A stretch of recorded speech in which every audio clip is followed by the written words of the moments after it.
Hi and Shabbat Shalom. In this week's parsha, we will read the last parsha of Chumash Bereshit, Parshat Vayechi, the life of Jacob. The Luibavitcher Rebbe is asking how come the parsha's title seems to contradict the content of the parsha, because already at the start of the parsha we read about Jacob's death in Egypt. So how come the parsha is called the life of Jacob? And he is answering, real life, true life, are eternal. Anything that is temporary, that is stopped, that is cut, cannot be considered real life.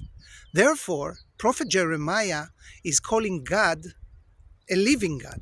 And in chapter 10, he is saying the verse, and the Lord Almighty is truth. He is a living God. Because real life are eternal. And the only eternal thing in creation is God himself.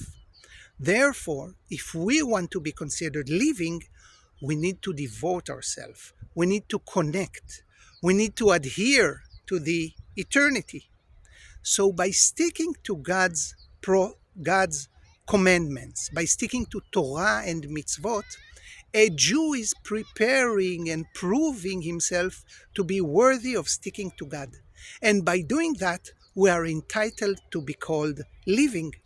Therefore, Jacob's life, the 130 years before he came to Egypt, were full of trouble, full of challenges, full of issues, and he proved himself again and again to be connected to God. But the real challenge was going down to Egypt, where he met the hardest challenges, living in a place that is far away from the holiness of Eretz Israel, and still he and his sons remained connected to God. So Shema Israel, Adonai Eloheinu, Adonai Echad. Shabbat Shalom.